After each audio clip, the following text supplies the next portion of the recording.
letting everyone in. This is going to be a clown car interview because we're going to have 5 people on. So here we go. You get a podcast and you get a podcast and you get a podcast. Let me give you all a quick official BeerNet Radio welcome. So today on BeerNet Radio, we're going to talk about the budding Delta 9 beverage landscape. I'm sorry, I had to. Terrible. Anyway, we have some you haven't heard that before. So we have some experts. Chris Fream, brand manager at Miller Coors House Hohensteins in Minneapolis, St. Paul. We have Ted Whitney, head of sales for Rexis, maker of Delta 9 THC beverages like Squared and 3 Chi. And Sean Hackney, who I am just meeting for the first time, operating partner of Bar Beverages, a craft beer, wine, soda, and juice distributor in Southern California. So welcome, gentlemen. Thank you all for being here today. Thanks for having us. So, yeah, I mean, BeerNet Radio chatted with Ted and Chris last fall about this developing segment of the market, right? These sort of, I don't know if this is a dirty term for y'all, but like intoxicating hemp beverages, making it to shelves, in mainstream retailers, right? And we've seen Total Wine take them at more and more stores across the country. We've seen more, Bev-Alc distributors pick these kinds of products up. And meanwhile, we've got some AGs apparently pushing back a little bit. We've got the Farm Bill potentially being reissued this year and maybe things changing. So, maybe we'll start with either Ted or Chris, whoever wants to jump in about what you guys see as some pivotal maybe developments between December and now in terms of the landscape for these kinds of beverages. Yeah, I mean, I'll jump in. We've been doing it for over 2 years now of selling these products. And really the one thing that I've really noticed in the last couple of months, specifically since last time we talked, is that the Delta 9 low potency hemp beverages, the category itself, it's almost become its own subcategory of the entire THC industry too. Like we don't even talk about it in the same realm of like the gummies and the candy bars that are all hemp based and are, good under this. We have almost entirely focused everything on the beverages. And I think a lot of that just has to do with, not only is the beverage something that as a distributor, we're good at working with, like it's a freight intensive product. But for me personally, it has a lot more to do with the occasion for drinking it, the ritual of drinking it, and the consumer base that's drinking it. It was something we had recognized super early on and really didn't know what we were looking at. And now we know we're right. We're just like, no, this is completely different. So we've actually been trying to just change our language as a whole of just talking about the beverages, and whatever anybody else wants to do with the other stuff, you guys go ahead. But in our world, in our distributor world, in our retail spaces, for the most part, beverage is what we're looking at almost entirely. Chris, I love how you guys have grabbed onto the beverages, and I think it's such an important distinction to draw. With the Hemp Beverage Alliance, what we're pushing forward is the idea that we need to bifurcate the market. The consumer that goes into dispensaries doesn't buy these beverages at retail. They're not buying these at the regulated retail. They are buying these in droves in the unregulated market.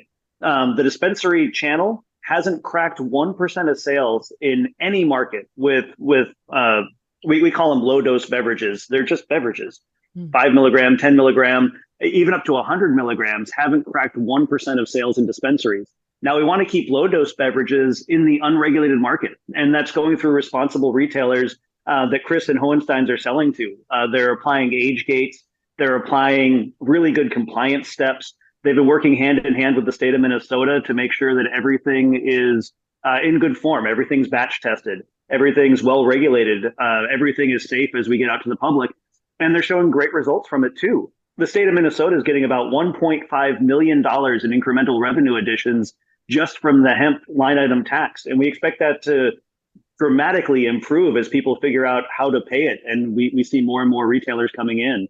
But this bifurcation, I think, is the most important development since we spoke last. Yeah. That 1.5 million, is that monthly or yearly? Monthly. Okay. Yeah. On the month, every month. And I would expect they'll be cracking 2 million soon. Yeah. Crazy. Jump around. You can't beat that revenue. Right. Well, I want to get to Sean in a second and learn why he decided to bring these kinds of beverages on, but also want to ask, about the Total Wine component of things. They recently brought these kinds of beverages into California. And I actually didn't know it was legal for D9 beverages to be in California. And I guess that kind of plays into the larger conversation of this state by state.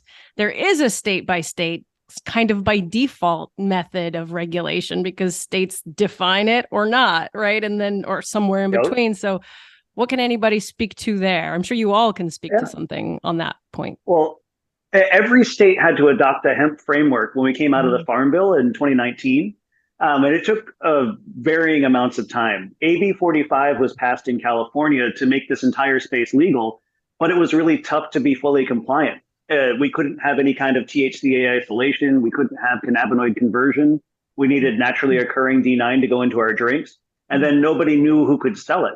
So the ABC went on record saying any licensed establishment can sell these drinks as long as you don't put alcohol in them at that establishment. And we created a whole framework.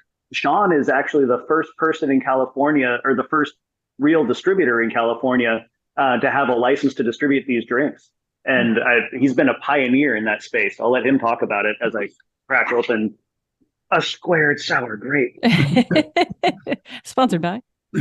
I wouldn't necessarily say a pioneer. I was very blessed to run into a gentleman I've known for a lot of years, John Durante, who runs Show Me Beverage out in Missouri. He gave me a rip maybe October and said, "Hey, we just moved a pallet of Cycling Frog in a week, and you should look at this, Sean." And I said, "Well, what is Cycling Frog?" And he's like, "Oh, it's a THC beverage." And I started laughing. I said, "We can't do that at all here. This is, in my world, THC means the regulated market and dispensaries, even though I've never, ever been into a dispensary myself. My wife and I are co-owners, and I haven't smoked since I was in college forever ago. So, we would just never go to that destination to buy marijuana. But I just knew that, we've got a couple $1 million craft beer and wine and a little bit of sake business. And I didn't want to put that at risk.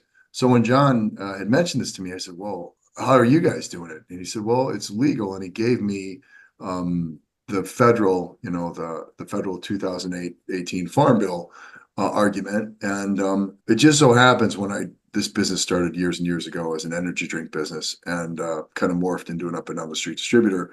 My father was one of my partners who happened to be a attorney and Midwest conservative guy. I'm like, I don't want to put anything at risk. I'm going to take a deep dive. And I, in fact, did that. And I talked to the DCC, the Department of Cannabis Control. I talked to CABC. I talked to anybody I could talk to figure out what we could do. And it just so happens in California, the California Department of Public Health are the folks that actually regulate D9 beverages. And there's a lot of confusion in the market. Prior to 2021, when AB 45 passed in California, folks were carrying, independent liquor stores were carrying CBD drinks, and you'd have the Orange County Department of Health or the Kern County Department of Health walking in and telling retailers that they couldn't sell these products. Obviously, things changed with AB 45. And now we've had to go in and re-educate people on the fact that THC and CBD, CBD at 18 and THC at any age at this point, can be sold via licensed establishments or non-licensed establishment. It's my understanding the only place that we cannot sell hemp beverages or hemp products is into dispensaries. We've taken because there's no real regulatory, tighter regulatory controls, we've taken the approach that we're going to educate our client base on the rules, and we're going to suggest that they do only 21 plus because that's our alcohol imbibing age, and as well as a dispensary imbibing age. So we've taken that approach, and even we'll put stickers on our cases that say 21 plus, don't mix with alcohol, so that the person or the manager or the owner who purchases our products may forget to tell the new employee 6 months from now. We'd like to make sure that they're on notice because we want them to be, compliant or self-regulating the way we're suggesting, because we don't have a mature market like Chris does. We're just out of the gate. It seems like de facto, the way that these things are going to market and the way that you're describing the self-regulation at a lot of beer and beverage wholesalers, it seems like eventually this is going to be codified, most likely as something that gets sold through 3-tier. Do you guys agree or no? I Yeah, absolutely agree. Inside of the industry, we're all advocating for it. We've got the Hemp Beverage Alliance, the U.S. Hemp Roundtable, and a lot of us pointing to examples like Sean and Chris, and what a great job they've both done of creating a foundation that we can build the whole industry upon. Yeah. And honestly, I mean, I have an 18-year-old and two 16-year-olds. And it concerns me as a dad that, and again, I believe this to be true. I can't put a fact on it, but that a THC only drink can be sold to a 12-year-old in this state. And I don't think that that's appropriate, until at least the 18 plus age. And we're banking on 21. But yeah, I think that there should be some regulation, because I think this is an intoxicating beverage. And one of the beauties of the intoxicating beverage is that it goes away. There's no hangover. There's no residual effect. So yeah, I think the codification is coming. I think the taxation in California is coming too. Yeah, Does that's that something mean that we had looked at, kind of the same, where I love hearing the language of like the self-regulating responsibly. That's something that we talked about so much at Hohensteins early on, and it really just kind of became a motto, and it got all of us really comfortable with it. But I think our comfortability with it just translated to retail, and then eventually down to the consumers as well. Like, really, the only governor we have right now of how fast this category is growing has been the consumers themselves. If we had our way, and I know the suppliers too, everything would have been done yesterday and last week and 3 months ago, we would be really far along. But at least we have that. The consumers have been the ones that are slowly adopting to this. And you guys will see that within your organization as well. Because when we started out, it was a lot of those same questions of, do you lock it up? Do we put it under cameras? What do we do with the samples? Do we sample these on Friday morning? And now, a year or two into it, it lives alongside the beer. It is no different than any of the other packages we have in here. We just treat it all the same as an adult beverage that's intoxicating. Because I would agree with you too. I don't think anybody under the age of 18 or 21 should be consuming any of this stuff. It is a mood altering, mind altering product.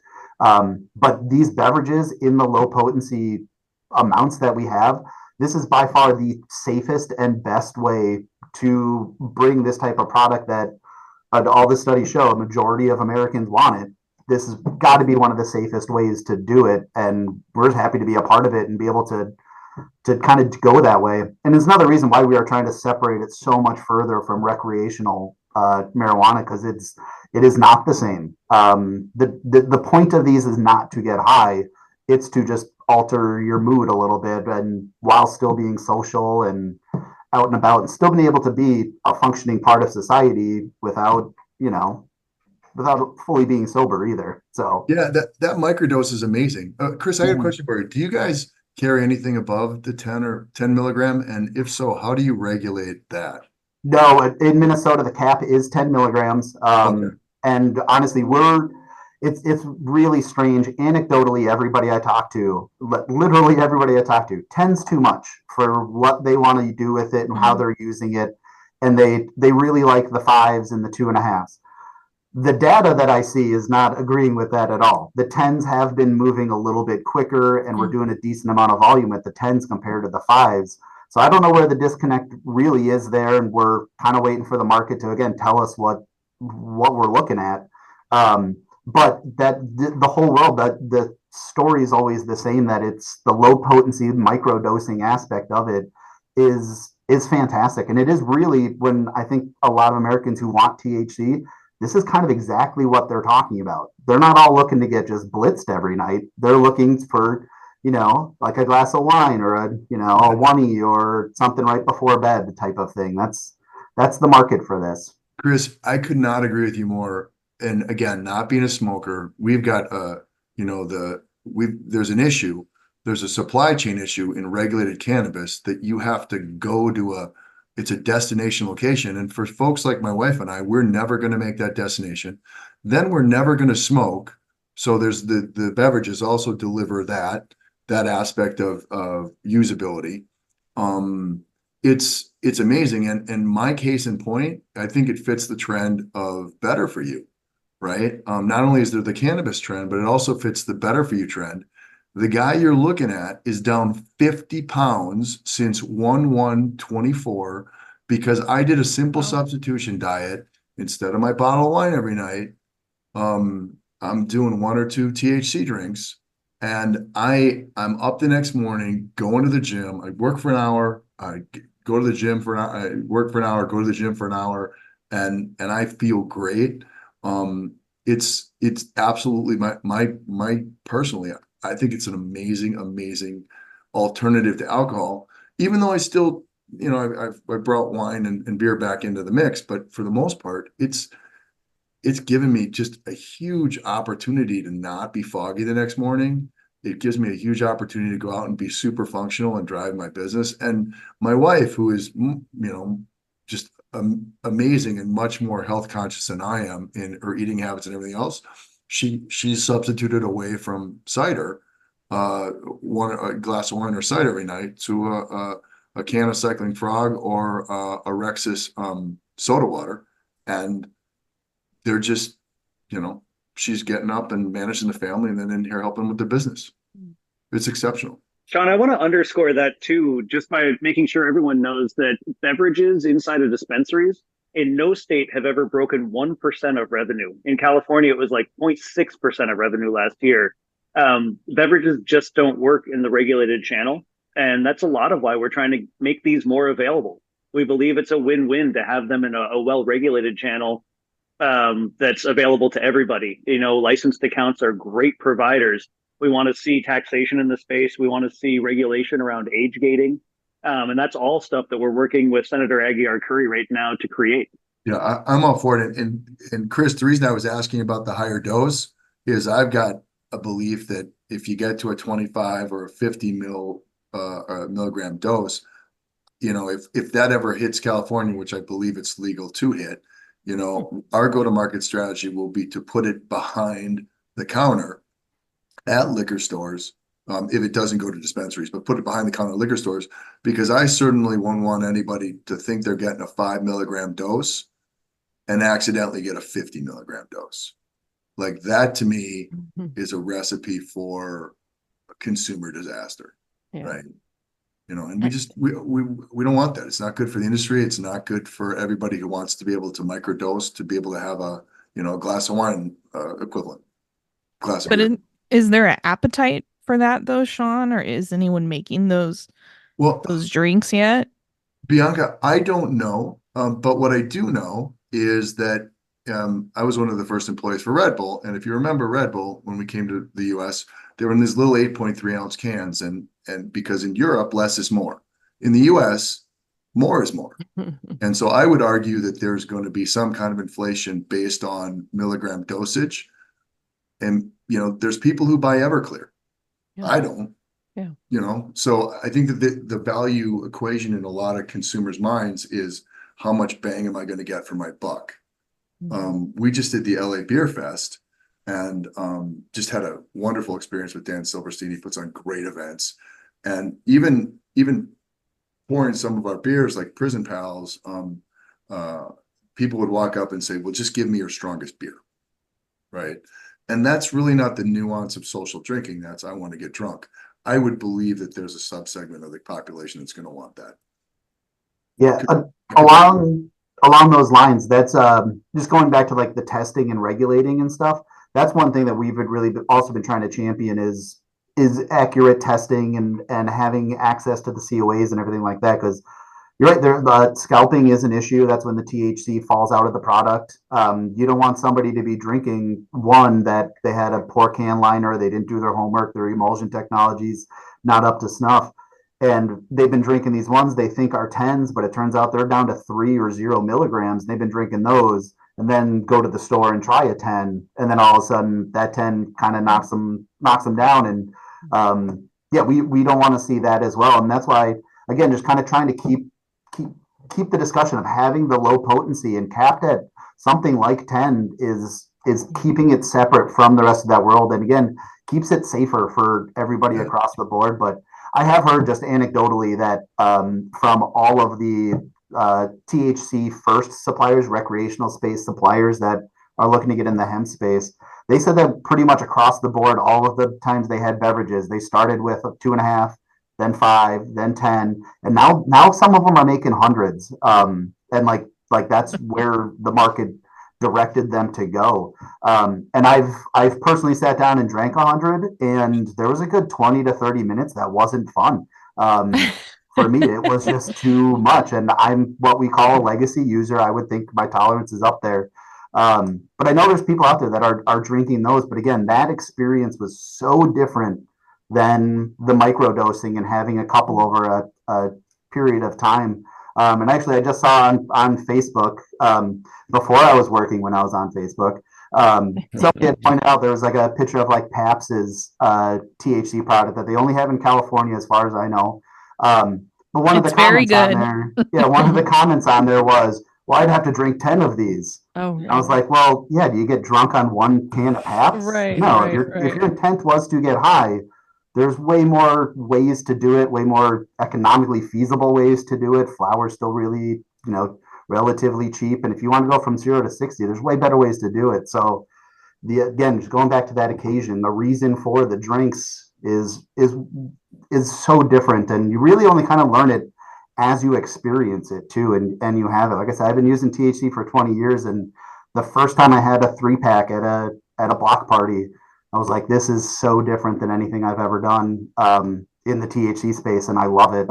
And that's really, again, when we just jumped both feet into the pool and just trying to navigate it since then. And I wish I could say that it gets easier and easier, but it hasn't. We're learning more and more every day. And we are to the point now where like compliance checks are one of the biggest kind of hurdles that we have right now. Mostly because they keep moving the goalposts on us. They show us one list of regulations that they want to have compliant on the label, and then all of a sudden we hear, oh no, this other thing, we can't have that there either. It's like, okay, we'll put it on the list so we can do it. They're going backwards on it, and it's been tough to get the state behind it and working with us to help regulate it. We all want it regulated. Chris, do you think your regulators in Minnesota have a good grasp of either a 3-tier or how markets work? I mean, here the CABC, they've got it dialed. They've got the infrastructure. They know how to regulate. They know enforcement. They know their laws are codified and used, and the questions have been asked 100 times. But you guys are, what sounds like 2 years ahead of us. Do whoever's regulating industrial hemp in Minnesota, do they get it, or are they just kind of? And I'm not trying to make say something mean, but like, do they understand like the value of you and your organization and what you bring to the market in trying to help regulate and support structures as they evolve, or are the structures already evolved? There's a clear miscommunication between our side of the industry, and right now in Minnesota, the health department is the one regulating it. It was, I believe, the pharmacy, and now it's the health department. Up until March of next year, we should have the Office of Cannabis Management put together, and they will take over. I trust that committee that they put together would be more willing to kind of like learn and hear and work with us, where the health department right now, I think they're kind of set in their ways a little bit, like they work with the people they work with, and we haven't really worked with the health department as an alcohol company, and we don't sell any food or anything, so we haven't really worked with them. And I've personally reached out a few times, especially as like a retailer gets a check from a health department inspector, and they're like, yeah, you got to pull these ones off the shelf. I've reached out to them and be like, hey, and our owner probably doesn't want me saying this, but I was like, come to our warehouse, check everything here, so you're not bothering all these retailers, or even more so, like, let's at least get onto the manufacturer side and make sure they're doing everything right too. Like, punishing the retailer in any of this space just seems so backwards to me. And I'm hoping that gets solved in the next year. And we just kind of keep also thinking back to, it's been almost 100 years since prohibition, and we just changed alcohol laws 2 years ago. So this is very, very new, very young. Again, we all just have to be a little more patient. These things take processes to get done. And I think, I don't know, it might just be my Minnesotan naiveness, but I just believe everybody wants this regulated. Everybody wants this type of product, and everybody wants to do it the right way. We just all wish it was done 2 days ago, because that's how fast the world works now. But in reality, things take time. Yeah. Well, Chris and Sean, I'm curious. I don't know if you can share what percentage of your portfolio these kinds of products make up now, but I would assume that it's growing. Yeah. And again, we're pretty established in Minnesota, but we are also in Minnesota. I don't know if you guys have been up here in January before, but it's not the best time to visit us.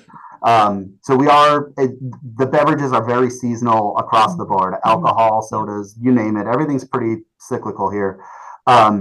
And I had to kind of talk to a couple of our THC suppliers that I know you have a really good dry January program. You're really excited about dry January. It's still Minnesota. It's still going to be below zero. We even had a mild winter this year. I think we only had 1 week below zero, which is surprising, but it's usually slow here. But I believe 2 or 3 of our suppliers had the best month ever in the THC space. So there was definitely a bump up. It was definitely a lift. Our trends continue to go in the right direction. But we still haven't had like a full year with several brands to see how the trends are going. So we've added a couple of SKUs and stuff like that. We haven't gotten rid of anything yet because we're still just trying to, if something's not working, let's pivot with it and try and find something else. We're still in that space. I think we got opportunities to do that. So trends are all going in the right direction, and even some were bucking the natural beverage trends of Minnesota, which was pretty neat to see. And we're really excited to see what this summer has, because it's going to be the first full summer with spring leading into it. Everybody's had a year to get comfortable, because we started 2 years ago, but liquor stores got it written on their liquor license last June. So they've really only been doing it 6 months, and big retailers like Total Wine, they've only been doing it since November. So like I said, this whole thing it's slowly building, but we don't know where the ceiling is yet, and it's already been fruitful and paid dividends for sure. But yeah, we have no idea where the ceiling is, but we're not there yet. Sean, anything in terms of your mix and these beverages? I know you guys are a little bit newer to it, maybe. Yeah, we're literally, we had a horrible January and we had no THC. We were landing planes to get some great brands in here. And then we got our IHO license, which is a blessing. So January was, the numbers were probably, it was 10 to 15% of our business in February. March, it will be significantly more than that.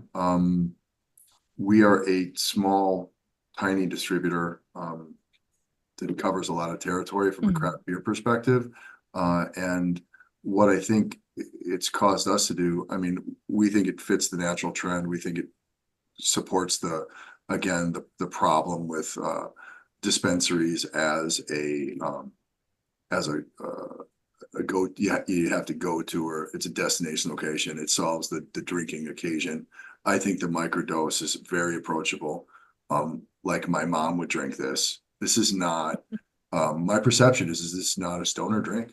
Yeah. Other than guys who maybe smoke a lot go, finally they caught up with me, and they're going to drink it for that reason. But from an actual intoxicating perspective, I think it's the better for you trend, which is certainly Southern California. It's the understanding that the THC and the regulated space is difficult to get to. We're thrilled about it. We're putting a lot of energy into it. I just looked at our numbers, and we're going to do a lot more. Let's put it that way. Yeah. I see a lot of analogies to my time with Red Bull, because it's a shot out of a cannon opportunity. Back with Red Bull, I was too young and stupid to really figure it out. Now I'm like, goodness, let's just go. Let's have fun. And it's really aligning to the right partners on the supply side. And then trying to hook in to guys like Chris and Ted, who've been around the industry a long time, who can share what they're doing, even though the regulatory issues are different in Minnesota than maybe California.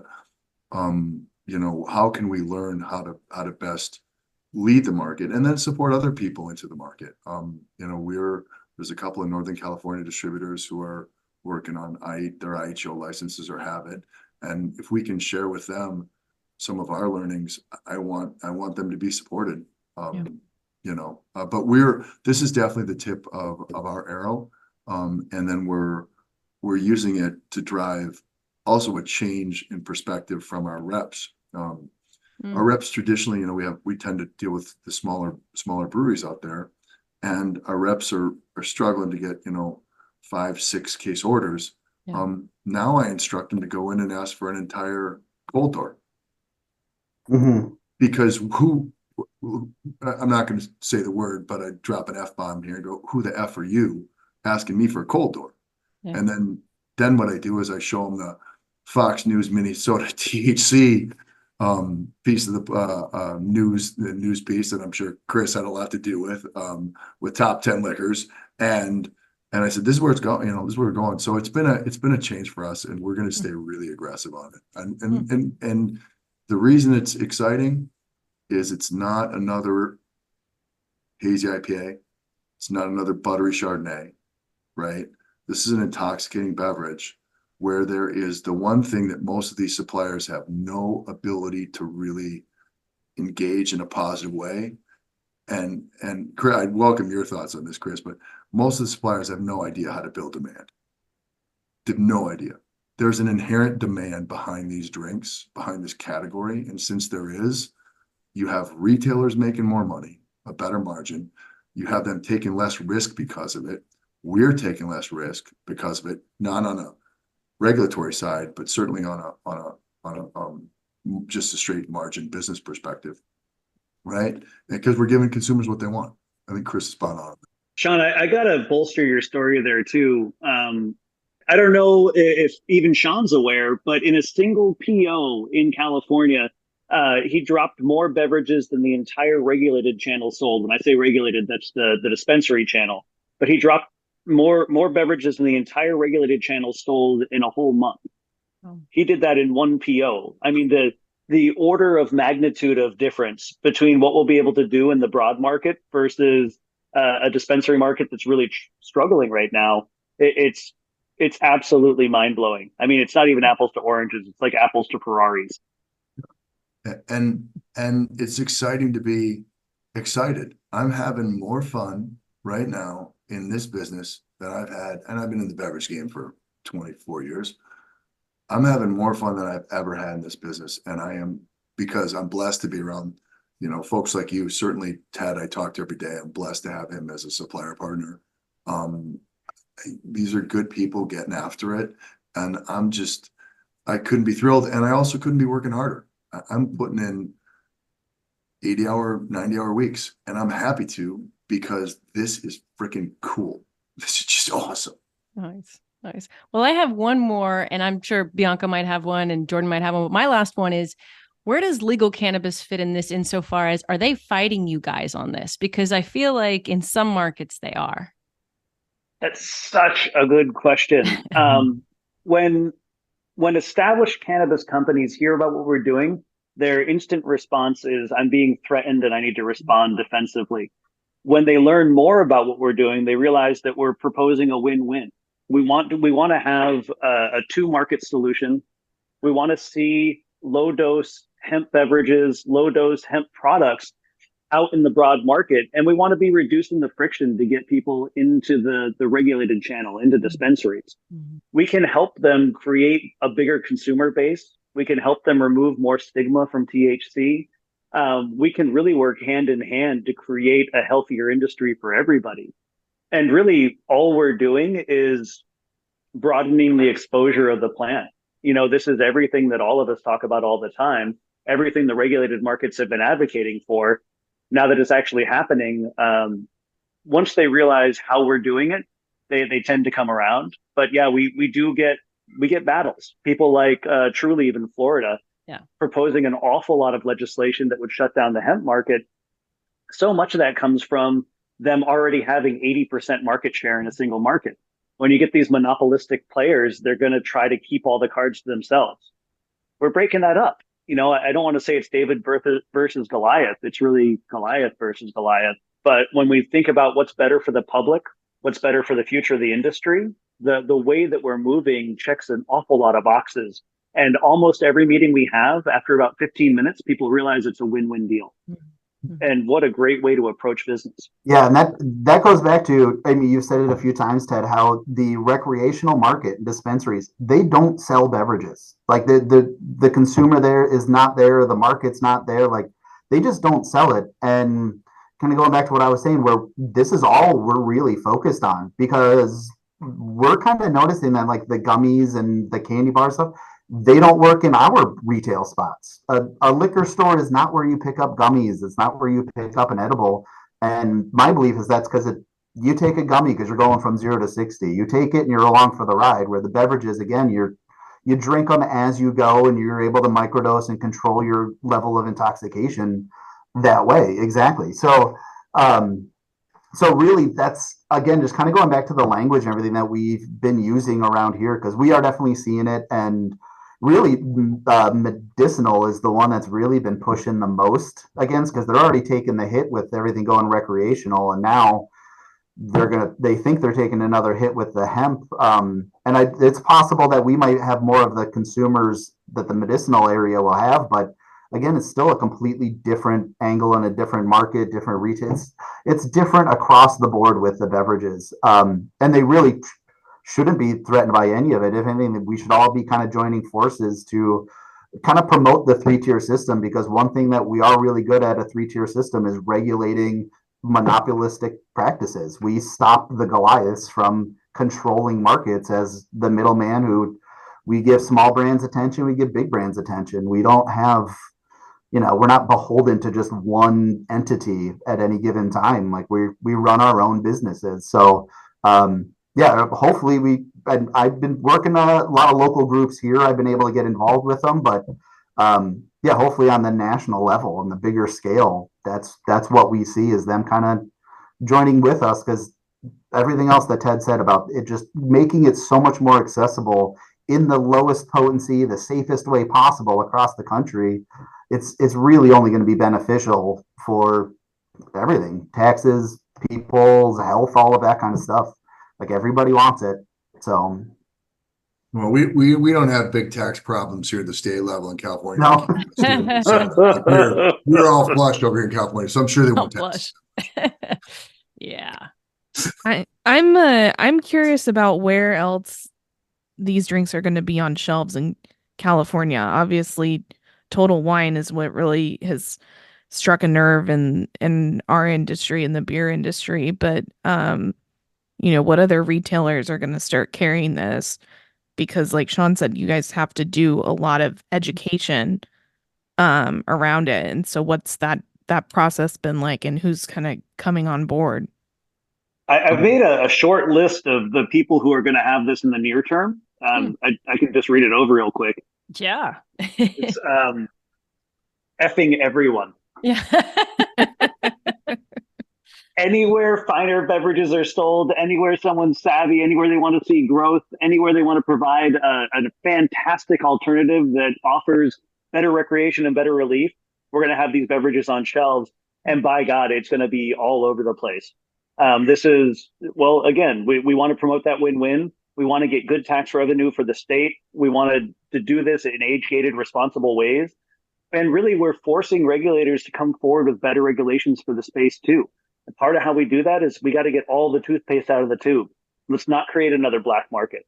Let's not create an area where consumers would be unsafe with untested product.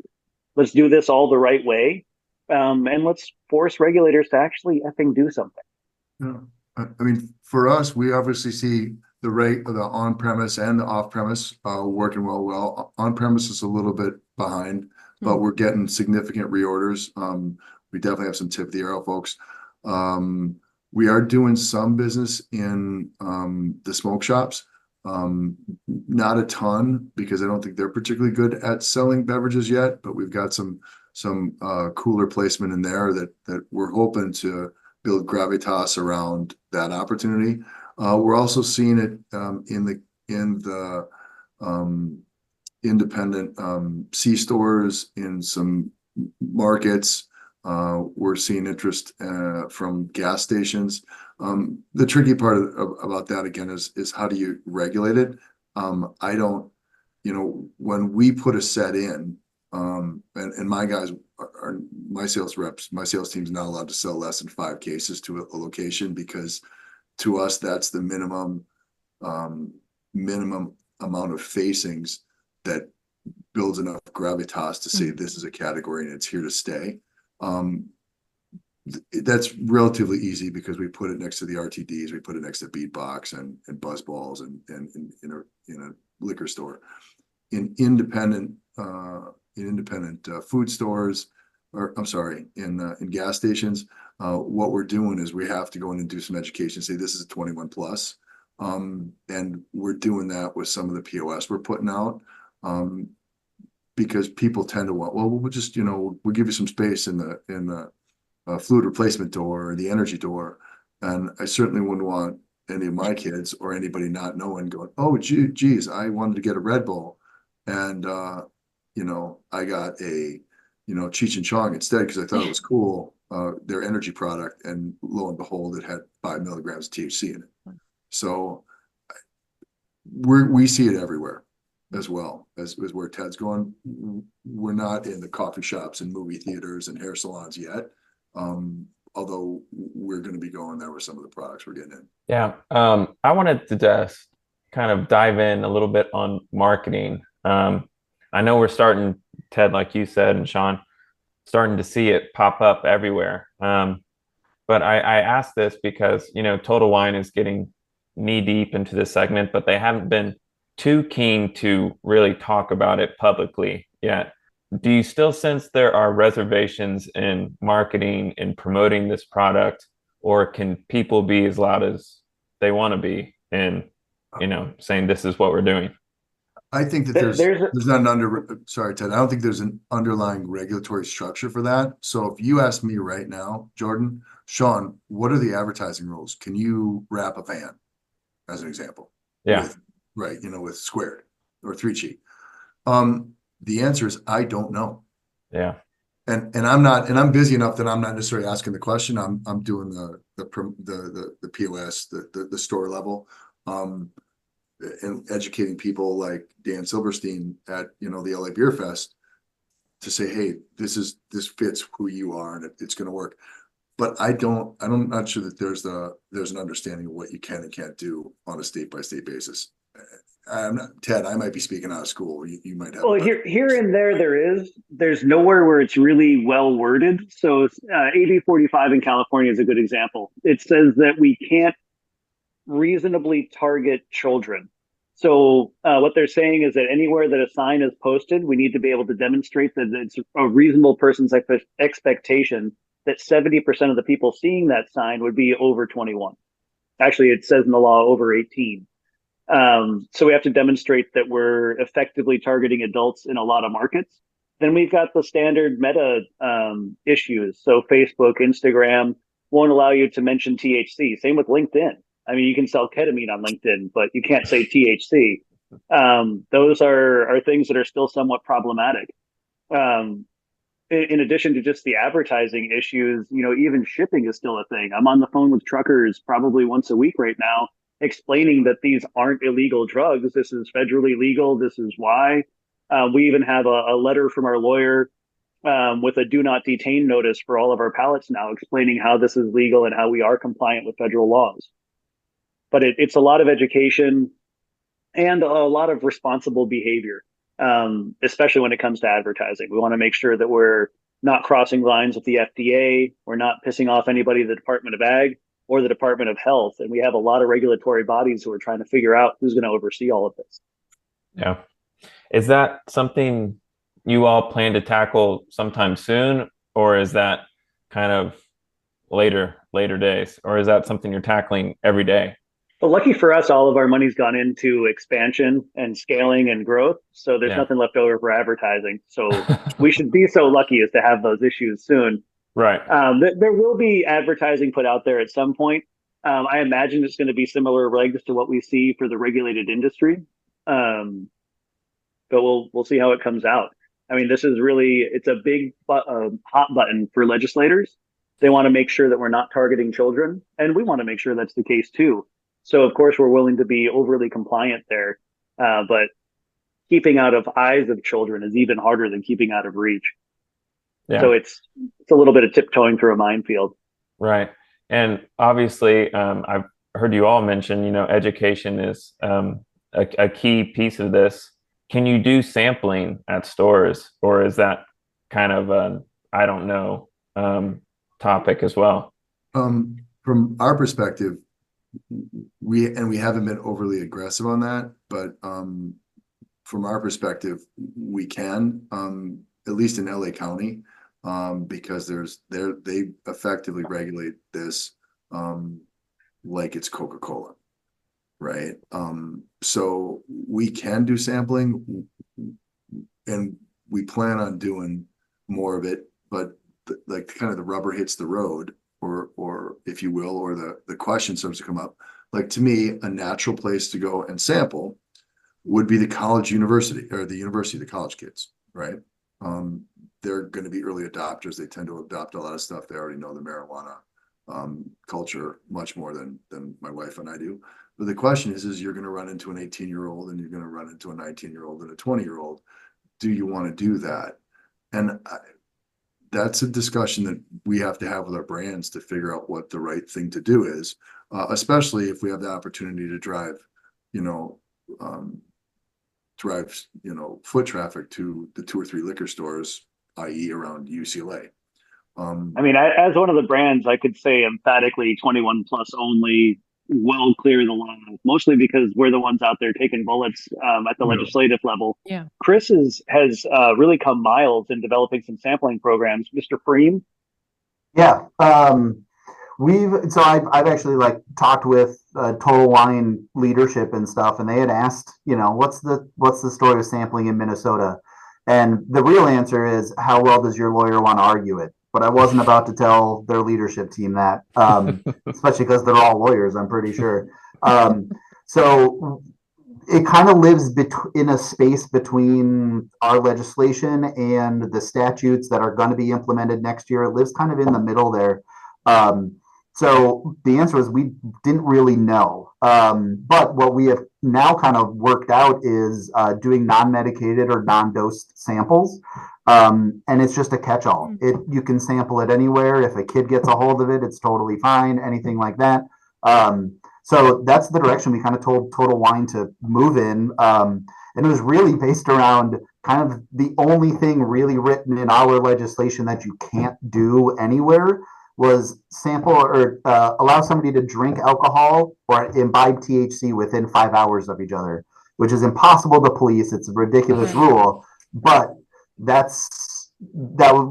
saying like at Total Wine, we're not going to be like, well, either next Friday, either sample THC or you sample alcohol. We're not about to have people do that. So we kind of found this end around of how about at the end of a run, don't put THC into all of the products. I do see it's going to be an expensive route for the manufacturers. It's really easy for me to say because we're right in the middle. It's not, we don't make it, we're not sampling it. It's for the retailer and the manufacturers to figure out. But it really has been a catch-all. So I believe, Chris, I think they listened to you, man, because that's when I asked my folks, my California managers, because I started getting questions about that, my California Total Wine managers, that's exactly what their response was. We'll do sampling, you get on a sampling counter, but it just, there can't be any THC in it. Yeah, and so we've a huge majority of our current suppliers have kind of gone down that route, and that's all been part of the whole learning curve of this whole industry in the last 2 years. We've been, making small moves and small pivots here and there to kind of just, see what we do, because we always went by the idea that we can't control the market. I turned 40 last year. I don't get to decide what's cool anymore. Like the kids get to do that. The market tells us what we can do. We can do everything right up until they put the product in their cart, but we can't put the cans in their cart. That's the only thing we can't do, but everything up to that we can. So we can influence it, we can control it, and do what we can, but we don't get to decide what the final answer is. If any of us had that answer, we'd be all a lot richer than we are right now. I guarantee you that if we had the answer. So this, was just one of the small kind of pivots and moves that we made, and so far the investment has been working. Where you get liquid to lips, I mean, that's been something we've been doing in the all the other beverage spaces for years. So why not here as well? And like I said, it's been working. Well, I think this is about all the time we have, but one more question. You mentioned statutes changing next year and pivots and this sort of thing. Are you scared? And what are you doing to help combat, this, like the AGs writing Congress, in Florida and in Georgia, them trying to pass legislation to reel in this intoxicating hemp, right? Does this threaten the businesses you guys have built thus far? Or do you think none of that will really come to pass? Obviously, Hemp Beverage Alliance has some lobbying efforts, I would assume. What's going to happen there? But I'll start with just kind of like locally in Minnesota, because we're established, we've got a full year under our belt. And me and a couple counterparts here at our office who met last time, Joe and Jesse, we've sat down with a couple legislative representatives and stuff, people who are working on the bill, and gave them our ideas and our thoughts. And as they do, they said that they were listening and they will take it into consideration. But that's the answer we were expecting. So we're just trying to, like I said, just get our ideas out there, are self-regulating responsibly, a couple of the small tweaks. So like that 5-hour rule, I've heard several times, they're just trying to get rid of that and put all insurance under the dram shop, just like put it in with alcohol and just don't serve anybody who's looks over serve. Don't, follow all the rules you do with an intoxicating beverage, because at the end of the day, that's what this is, and it's really no different. If anything, people will say it's safer because you don't drive 100 down the freeway after you're high. You drive 20. So, we think there's some good positive sides to it. So we keep just promoting that, and promoting again that the beverages have nothing to do with the recreational market, and even the expanded hemp market, and really nothing to do with the industrial hemp side of it. Like what the AGs are arguing for the change in the farm bill, they're arguing that we misinterpreted what they wrote, and maybe we did, but this is a really happy happenstance now. Like, we're in a really good spot. Let's keep it rolling. Just think it's really good for everybody. But yeah, I know the HBA, the Hemp Beverage Alliance, is definitely got some things in the works. So I'm going to hear what Ted also has to say on that, because we're following it pretty closely. But locally, not too worried. The Farm Bill one, a little bit of worry, but be dumb not to pay attention to it at this point. Jen, I love that you brought up the legislation and pivots and just the way that these things can change. We got tired of playing legislative whack-a-mole, worrying about different bills coming up and where things are going. What the HBA is pivoting to is a proactive stance. What we want to see is really well thought out, well-worded legislation being proposed, and then going about it the old-fashioned way, getting handshakes, educating legislators, getting the yes votes that we need, and passing legislation that creates a framework and a foundation for us to build a whole industry upon. I think that the more we can do that, the more we can be proactive, the more support we get from retailers and from distributors, the faster we can get all this done. But it's a monumental lift. The first steps have been taken. Really, this is cutting down the trees on the prairie. Now we need to start building houses and building roads, and that's what we're doing right now. And we're doing it proactively. We're doing it intelligently with really good legislation, making sure that people are safe, that products are well tested, the industry is well regulated, and that provides income to states. And these are all super important things that we're able to do. Awesome. Well, thank you guys so much for such a fascinating chat. And, your knowledge is vast, and it's first to market, really. You guys are on the forefront of this whole developing industry, and it's fascinating to watch as it happens. So thank you so much, and we'll have you on again soon. Awesome. Thanks so much. Really appreciate your support and your talking about the category for us. Blessing, 100% blessing. It was great to meet you guys. Chris, great to meet you. If there's anything I can ever do to support you guys through this process or anything else, from my little corner of the world here in SoCal, please reach out. I'd be happy to help. Yeah, same. I'm happy to talk to the distributors and suppliers, and we all, it's early on. It reminds me a lot of the early craft beer days where we were all friends. 15 years later, not everybody's friends, but we're still friends, and we still want to see the category grow and move in the right direction. So yeah, you can find me on LinkedIn as well as Mr. Fream. And yeah, reach out. I'm on all social medias and stuff like that. It's not too hard to find me. I'm not hiding. So Awesome. yeah. Yeah, I'm barbeverages.com. You can find not a picture because this space is made for radio. But it's got my phone number on there and email. I'd be happy to help anybody. Thank you guys for the opportunity. It's really cool. Awesome. Thank you guys. Thanks, Cheers. Cheers. Bye Thanks, now. Jen. Take care. You too. Bye. Bye.